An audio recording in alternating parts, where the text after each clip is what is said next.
It's morning. No, not morning. It's almost noon. I got up late this morning. Went to the kitchen. What can I eat?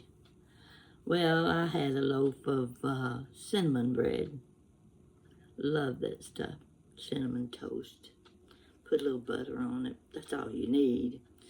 Came in and thought, well, I'll check some of my messages, see what's going on out in the world.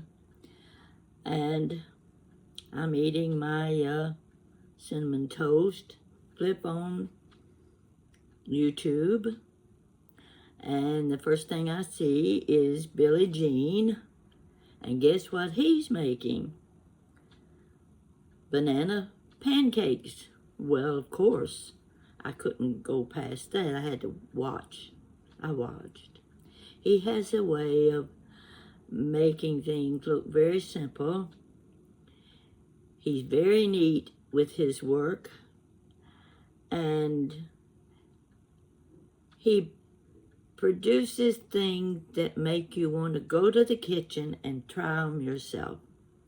I'm giving you credit, Billie Jean. And you got to stick with your production. I'm waiting to see how those pancakes turned out. Because I forget what I was looking for. I was thinking I need to do a video on French toast. Love French toast. Now you can also do the casserole. Oh my gosh, it's to die for. I haven't made that in years. But I really hesitate to make these things because there's no one else here to help me eat them. And I'm not supposed to be eating stuff like that. So one of these days I'll get back with you and we'll do the French toast or either the casserole. Now that brought me to the maple syrup. Maple syrup. Yes. I need to pick up my cookbook over there. I want to comment about my books before I'm finished. For those people who don't know that I've done 3 books, one of them a cookbook. So I picked up a few of the books and I said, oh my gosh, I need to talk about these things. I remember going through, I had 2 big long shelves in my closet filled with nothing but cookbooks. Why do I need all of these? I don't ever use them. But what prompted me to look at those cookbooks was the one Billie Jean was using. It was the old Better Homes and Gardens red and white cookbook. Yes, I had one of those. Let me look. I looked. I searched on those 2 shelves. It wasn't there. It wasn't there. Maybe I put it somewhere else. I really should never have gotten rid of that cookbook.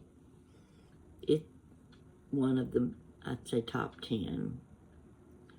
But it may be on another shelf in the kitchen somewhere, stuck back in a corner where I couldn't reach it after I stored the cookbooks there. My arm wasn't long enough to get to them, and if I got down on the floor, couldn't get back up, so that went by the wayside. But one of the books I pulled out was a maple sampler. See this? And I thought, where did I get that book and why? I looked inside.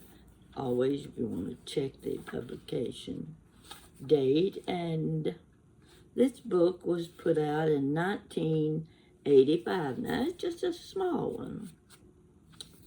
And I knew where I got it. I went on a tour to Nova Scotia with a church group. And on the way back, we stopped at Bar Harbor, Maine. Oh, gosh, it's on the water. Those sailboats were out there. It was just gorgeous. Small community. And of course we shopped around, looked around, and we went in the shop to have all those jellies and jams. Naturally, you have to take a few samples home with you. Well, I got my sample. My sample was this maple syrup. Now, you know when you buy something like this, you're not going to open it. It becomes a souvenir. And I was there about 1998. I think that was when I went with the church group. So that tells you how old my bottle of, it's probably Vermont maple syrup. Isn't that a pretty bottle? So I doubt that this maple syrup will ever get used, but I sure do like the bottle. So I thought I'd tell you about that. And Bar Harbor, Maine, if you're going that far north, you really should go visit and see the community and the water's edge and all those boats and the history. So this is my 1985 maple sampler. A lot of information in here. So go out and buy you a bottle or two of maple syrup, and you'll be surprised at the good things that you can. Maple pumpkin pie. Let's see what we got. Maple pecan sweet rolls. Now, who could resist those? English muffins. Oh gosh, there's also maple orange quick bread. Billie Jean, I hope you're listening, because I think there's some recipes in here you need to try. And when you're ready, I'll send them to you. So that's the first little cookbook. I hadn't planned to bring out all these cookbooks. But, you know, as you start reaching for them, if you love cookbooks, you just can't resist looking at them. There are people who don't cook, but they love cookbooks. They love to read cookbooks, just like I love reading decorator magazines. Now, the next one I'm going to show you, I had a whole bunch of these. This one happened to be dated, what was the date on this? I don't remember what the date was. It doesn't really matter. But these came out once a year. The Pillsbury Bake Off. And I have the one somewhere dated 1959. And in that cookbook, a lady won $5,000 for her recipe for lemon cloud pie. Now, doesn't that sound like something you'd want? Now, I never was much for meringues, but at the time, my husband's favorite pie was lemon pie. I could pass it by any day of the week. I thought, well, I'm going to try this bake-off winner's lemon cloud pie, and I did. I made the crust. It was a beautiful crust. It had the lemon rind in the crust, and it was golden when it was baked. I had a little bit of the lemon juice in the meringue, and I have to admit, for someone who didn't like lemon pie, I had just made the most delicious lemon pie you could ever eat. That was in a 1959 Pillsbury Bake Off contest. And I've still got that book. I just happened to pick up this one to show you. Now, let's go on with some more cookbooks. While we're at it, everybody likes cookbooks. Look at this little book. You can tell it's old. In fact, I think I did look up the date, the publishing date. Yes, 1951. Now, don't you love that cover? I didn't have to care about the recipes in the book. I liked the pictures. And one of the reasons I liked the pictures was a world of good eating. Now, what does that tell you? It's not just recipes from your neighborhood or your state. It's from different countries. And at the beginning of each set of recipes, you're going to see a picture like this. Now, this one on the front cover is the American. They look like the little old primitive colonies. Don't you picture the 13 colonies when you looked at this picture? Yes, there's always a little girl helping her mother. Well, I went through this cookbook and I thought, oh gosh, I just love this book. Let me show you one or two more pictures. Here's one from France. This would get you in the mood to try a few new recipes. In fact, let's see, there's one I think on Sweden. I believe it was Sweden. Wouldn't that be where you'd have a Swedish? Oh, here's Germany. Here's Germany. Yeah. Reminds me of oh,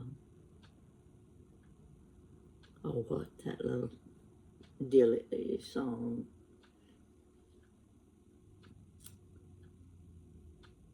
Germany. Okay. But the meatballs, there's a meatball recipe in here.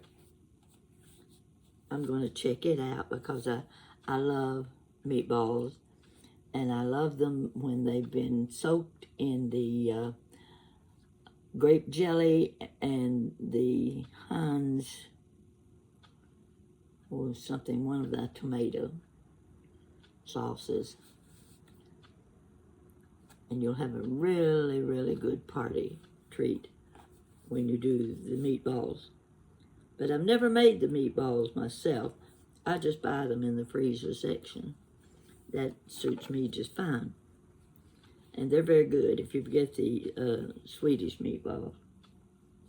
So I wanted to show you that little cookbook because it's cute. It's cute. And I'm sure the recipes are all very good. I just don't take the time to make those things. And when you live alone, who's going to help you eat them? Let's go next to this book. Best of the Best from Kentucky. Naturally, I have to show you this one. And I'm thinking this book was published in 1988, and it had 5 or 6 more publications after that. I know it's got some really good recipes, and of course you're going to find things like spoon bread that would be from Berea College, from Boone Tavern. They don't use the same recipe today as they used 20 and 30 years ago on the spoon bread. That's a mistake in revising the recipe because the original recipe is the only way to go when you're eating spoon bread. You're eating spoon bread with a lot of butter. You don't need another thing on your plate because you're going to continue eating that spoon bread till it's gone. Now, I've never made the original recipe. You have to be pretty good at it. It takes a little practice, but you won't be sorry if you ever do succeed with making spoon bread. Now, that's one I'm going to suggest to Billy Jean because I know he could give us a skillet of spoon bread with a half pound of butter melted on it, and you feel like you're in heaven. So this is the best of Kentucky, 1988. All right. The last one I want to show you is this. This has a little, well, you can, there we go. Has a little story behind it. I purposely bought this book. I wanted it. I was in Charleston, South Carolina. We were on the tour of homes. It just so happened my daughter was working for an attorney here in Lexington, and one of his good friends in Charleston, South Carolina, happened to be the president of Charleston College there. And his wife, or his home, was going to be on the tour of homes that year. So my friend and I, we made a point of getting our tickets, and we wanted to go on the tour of homes. Well, we started in the courtyard. Her house was right on the corner, flush with the sidewalk. We went through a gate, and there was courtyard, beautiful big shade tree, and a couple of chairs and benches. Now, she was over to one side at a small table. Let's see, Zoe Sanders. She was the wife of the Charleston College president. She was selling her cookbook. This is her cookbook, hardback, nice big one. She had a young man dressed in a black tuxedo. He had the towel across his arm. He was serving wine, and let me tell you what she had. She was giving out cheese wafers. Cheese wafers, about as big around as a $50. And they were great little favors. They were covered with seeds. And I asked her about the recipe, and she said that she spent the night before making these wafers to give to her guests that came through. She made 500 of them. Can you imagine how long that would take? Well, I will say that when I got back home, I decided I was going to make those little cheese wafers, because somewhere along the line, I would have an occasion that I could take them to a party or a social event, and there'd be something different that the other guests didn't bring. So, the nice thing about this cookbook is you can make a recipe or a dish that will feed 4, 6, or 8 people, or you can check the recipe that's for 50 to 100 people. Now you can understand why she had those recipes in this book, because she was often preparing dishes and tables for the college. They had many events, and she would do the dishes that needed to be feeding 50 to 100 people. So those recipes are in here too. Not only that, let me see if I can flip to, well, let's take this one. This is the first one came to. Let you see some of the pictures. You can tell. This is one picture. It's a little dark. And I've got a glare on my... But that gives you a little bit of an idea. Let's see if I can find a better one. Oh, I love this. Outdoor. Isn't that precious? I love to do that kind of thing with checkered tablecloths. take a look at these. Is this a cheese biscuit? No, I think that's maybe a spice cake. But I don't think I could ever make anything that looked that good. Okay. Of course, I'm not going to find the prettiest ones. That's the way it works when you want to show somebody something. Now take a look at this as a dinner tea table. See the napkins, the beautiful china, the trays. Pictures like that are all through this book. And most likely, you probably could go on the internet and find this book if you were interested in it. And if you are one of those people that entertains a lot of guests, and you need the recipes that will feed 50 to 100 people, this is the book you want right here. Entertaining at the College of Charleston. Now, I've had this book about 10 years, I suppose, but I like looking at it.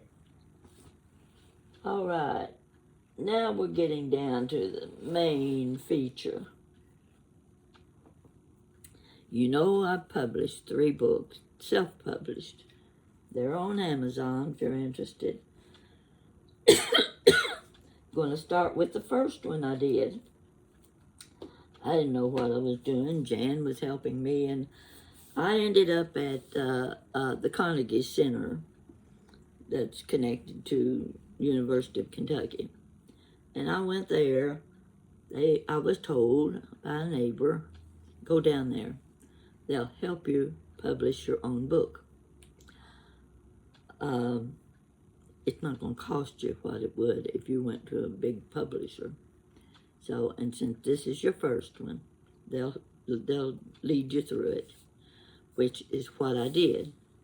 And the young man, I had one that did the editing, and when he got through editing this book right here, see, wait till you hear this one. Well, you can guess, gosh, what's she gonna tell us? Because everything in this book are true stories. See the little house? My granddaughter painted that. Sort of matches the house I grew up in. See the little swing at the end of the porch? Here's the front door.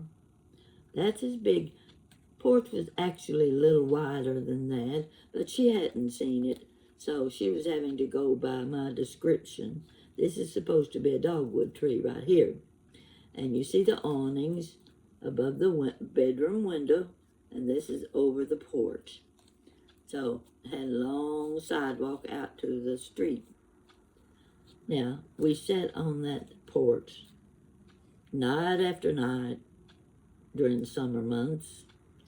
And us kids, when we were out of school, would get on the swing, and we would swing, and we would talk. And when it started to come up a storm, we all gathered on the porch, and then Mom would make us come in the house because she was afraid lightning would strike us. So we stayed in the house till the storm ended. But I wanted a replica of the house I grew up in. Now, this house today is 100 years old, and my sister lives in it. She did a lot of renovating to it because things, you know, the electric and the plumbing and the new roof and all that stuff had to be done, but it's still in the family. So this is my first book. Wait till you hear this one. I've told you stories, and let's see if I've got anything here. Wait, lick my fingers so I can turn the pages. My first chapter is the family genes. Of course, you can figure what that's about. And the second was Mama's front porch. A lot of things took place on Mama's front porch more stories than you could ever imagine. Finding our roots, that had to do with going back in time to my ancestors. Wait till you meet my mother.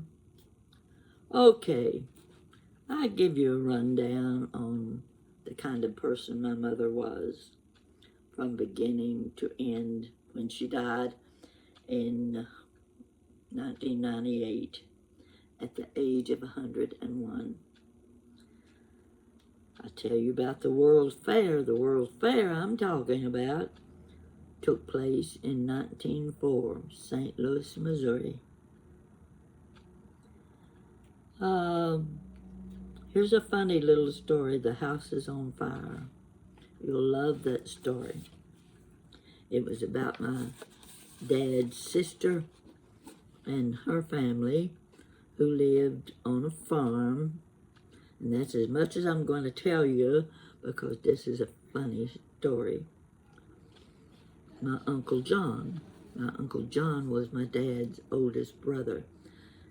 He was 23 years older than my father. Wonderful man, wonderful. So I tell about his life because he spent the majority of his 100 years in Cumberland Gap, Tennessee. Here's one I referred to as, Mama, tell me about the war. Now, the war I'm talking about was the Civil War. There were a lot of great uncles and cousins and grandfathers who served in the Civil War, and Mama could tell me a few of the stories. The pushmower, you love that story. It's about my sister and me riding the pushmower. If you're my age, you know what a pushmower is, don't you? Some of you still may have one in your garage or in your basement because it's a keepsake. Now, it goes on. I tell you about the juicy red plum that grew in our backyard. And I got to pick the plums every year. And Mama gave me her apple basket. I'd fill that apple basket full of plums every day when they fell to the ground. And she had contacted all of the neighborhood ladies who loved to can and cook and said, Pat'll be coming around with her basket of plums if you're interested in buying them. And those plums I sold for 25 cents a gallon. Now that was big money for me. We didn't have an allowance, nothing like that. Now and then Mama would give us a nickel or a dime if we wanted something special at Elsie's store. So, stories like that. Daddy's classic car. I've told you that story, and it was just a great story. If only I could tell it in length. But let's see. This book has 401 pages. There's 401 pages that'll keep you busy or put you to sleep every night because the stories are 2 to 4 pages long. You can sit in the bathroom and you can read 1 or 2 stories and finish your business and keep the book in your bathroom library. Oh gosh. Sadie Hawkins Day, yeah, that was a fabulous day every year in school. Mom and Daddy's golden wedding anniversary. Tornado of 1974, you cannot miss reading that story. You think, oh, how horrible all this was. But you have to read the story to the end, and then you will kill over laughing. Oh, well, mirror, mirror on the wall. Yes, I have one of those stories too. Let's see. I tell you about the post office murals. Some of you will remember those. This was during the Depression years when there was no money and no work, and a lot of your artists painted murals in the post offices around the country. And those, most of them remained in those post offices as long as the post office lasted. So you could see what was represented from state to state and county to county. I don't need to go through all of these. Several Christmas stories, holiday stories, the Easter Bunny. And here's one, I don't even remember what it was about. You just had to be there. It had to be funny. I talk about Mama's butcher knife. Everybody has a favorite butcher knife if they cook. And then the final chapter in this book is about my mother, her life in a nutshell. You won't want to miss that. Keep this in mind. You can order this book from Amazon, and you won't be sorry. Now let's go to the second book. I wasn't finished. I had more stories to tell. And at that time I was in my 80s. Goodness gracious, better get busy. You might not last that long. You may not get a second book. So I started working, and I came up with another book. What were we going to call this book? Couldn't come up with a good name. I'd already used the best one. Wait till you... What was it? Can't even remember the name of my own book. Wait till you hear this one. This one, I am saying, hold it, Lord, hold it. I'm not finished yet. I've got more stories to tell. So this book has 73 stories in it. And I won't go down the list. They're just continued stories. The very first one, I love the heading on this one. You can't get there from here. You've heard that said, haven't you? It can be quite funny. Let's see, there was something said. Let me see what it said. Oh, it's on the back of the book.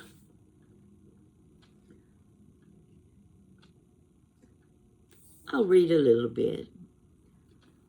I was told I could be a good writer if I could spell, punctuate, articulate with excessive precision, and have a vocabulary above a 6th grade level. I also figured it wouldn't hurt to have a story to tell. What could I write about? I remember hearing Hedda Hopper make a statement to a beginning author in the movie I Remember Mama. She told the young lady, write about the things you know. What subject do I know better than me? Finally, at the age of 80, I came to the conclusion that I would never succeed if I didn't try. So I took the first step and read a book. That's what my sister said. Then I wrote one. It didn't make the bestseller list, so I'm going for a second shot at the list. I'm now 84. Time is running out. Hold it, Lord, hold it. I haven't finished my story yet. So you see my picture on the back of the book. Kind of cute picture, isn't it? One of my favorites, because I'm not very photogenic. So I said, put this one on the back of the book. Hold it, Lord, hold it. If you get the first book, you'll want the second book. No, I'm not through yet. We got another one to go. A lot of you have ordered this one. You see what it says? Make mine the blue plate special. Now, if you're my age, you know exactly what that meant. And I can remember going into little cafes where they served a blue plate special. I wanted the red, white, and blue for my cover.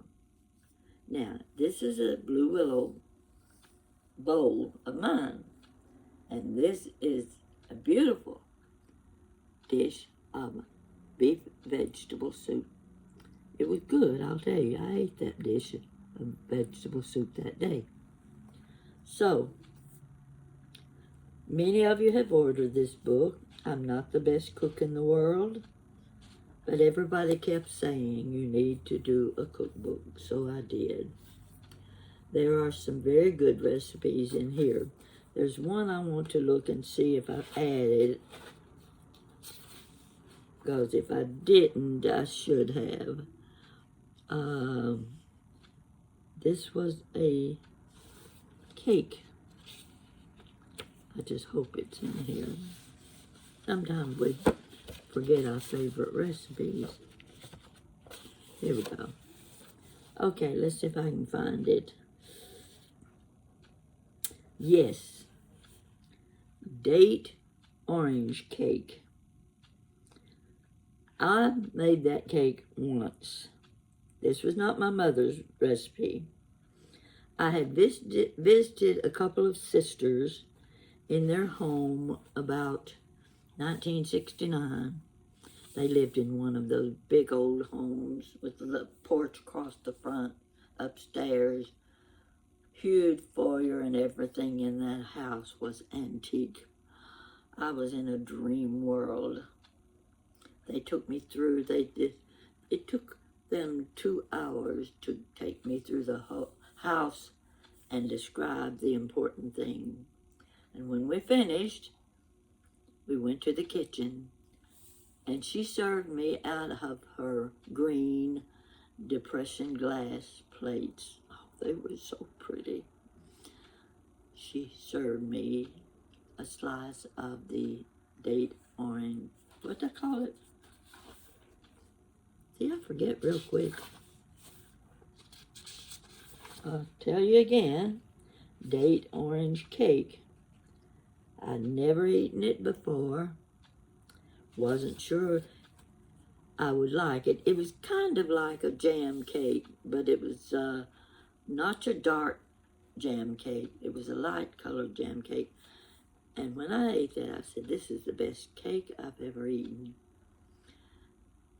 If you're a good cook and you love to bake, you must try baking the date orange cake.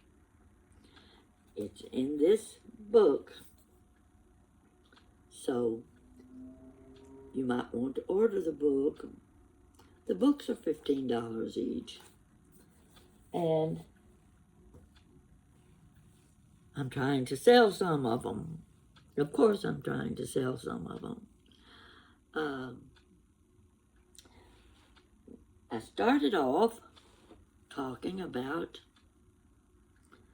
cinnamon bread, French toast, and Billie Jean's banana pancake. That's right. Yeah. Now we'll have to try that. I think I can do that. And I'm sure you can too. So here I am in my house coat, still in my house coat. Some days I don't take my house coat off. Other days I go straight to the bathroom and I get myself cleaned up, put my clothes on, and I hit the road. But when I keep my house coat on, you can figure I'm not going to amount to much during the day. I hope you have enjoyed this little segment about cookbooks. And you have to admit, oh, let me see if I find that page again. These are such beautiful pictures. And I like the way the handwriting is in the book. The last segment is, as if this is it right here, America. Don't you just love that? Oh, and let me see, what was it? I marked one of the recipes. Because I think, oh, I know. I'd always heard of the Anadama bread. Never really knew what it was. Never thought I would want to make it because, you know, it calls for yeast. And I don't do things well with yeast. It also calls for half cup of molasses. In fact, I don't think I have ever eaten it, Anadama bread. But I can tell you a little bit about how it got its name. The Anadama bread came from a recipe from Massachusetts. It seemed like the fisherman was a little put out with his wife because she wouldn't cook. So, let's see. I think the way the title of the bread got its name was he was always saying, "Damn you, Anna." So, the recipe was called Anadama bread because he was mad at his wife. He was a fisherman. He wanted her to cook, and if she wouldn't cook, if Anna wouldn't cook, he would. So he came up with the recipe of Anadama bread. No big deal. Just a cute little story, because I always wondered where the name came from. Now we know. That fisherman was mad at his wife. That's going to do it for today. Pull out your cookbooks. See if you've got the Better Homes and Gardens cookbook that's so well known, and it is one of those things that the cooks have kept. And please, pray that I find my book. I hate to think that I sent that book to a Goodwill store, but it's very possible. So, I may go in. Look at this. Isn't this beautiful? Don't you just love things? This is my souvenir from Bar Harbor, Maine. Had a neighbor here when I was going on the Queen Mary 2, going to Nova Scotia. I told him, I said, we're going to be stopping at ports on the way, and one of the ports is Bar Harbor, Maine. Well, this man was approaching 100 years old, and he was such a delightful person. He said to me, I grew up in Bar Harbor, and he called it Bar Harbor, Maine. Then he gave me a napkin that was like a little map of Bar Harbor, Maine, right on the coastline. He wanted me to have that, and he was very anxious for my story when I got back from my cruise to Nova Scotia. Well, the sad thing was, you took the tugboats in, I think they're called tugboats. You had to take the tugboat in from the ship to the dock. And the day that we started to get on the tugboat, fog was so thick you couldn't see where you were going. The cruise into Bar Harbor, Maine was canceled. And when I got back home, I really, really hated having to tell this man I didn't get to see Bar Harbor, Maine this time because the fog kept us back. So that's my story for today. You know, these things come to mind, and if you don't tell it right then, you forget it. I'm getting really forgetful. So sometimes even you have to remind me, just like I forgot the names for My Fair Lady. Professor Higgins was played by Anthony Andrews, British actor. And I remembered him with Jane Seymour in the Scarlet Pimpernel. Now, certain names just won't come to me that quick. And Scarlet Pimpernel was always one of them I couldn't remember. But I'm telling you, it was a love story.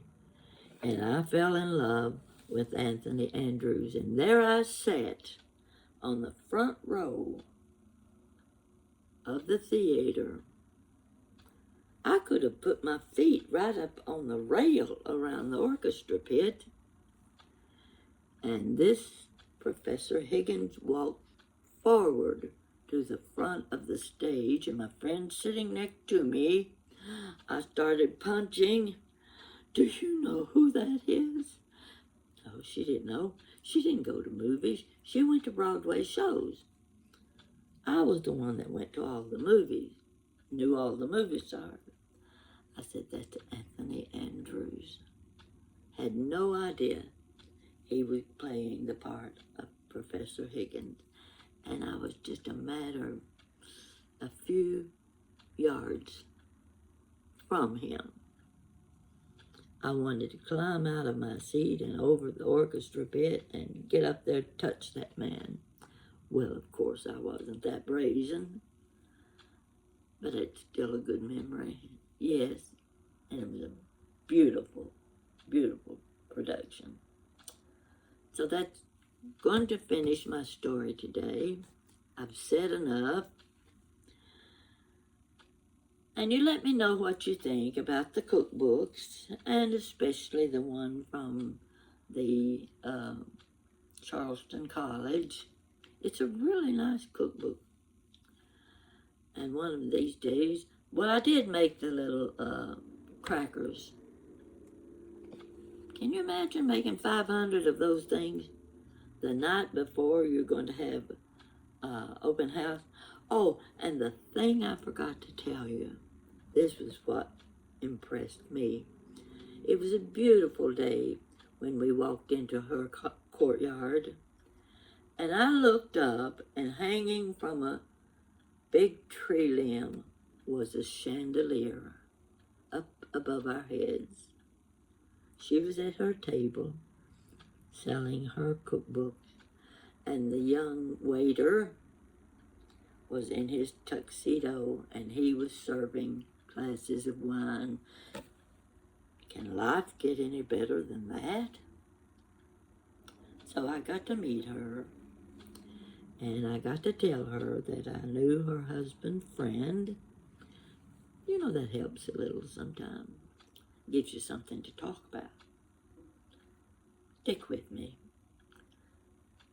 I'll have more stories. Thank you for watching.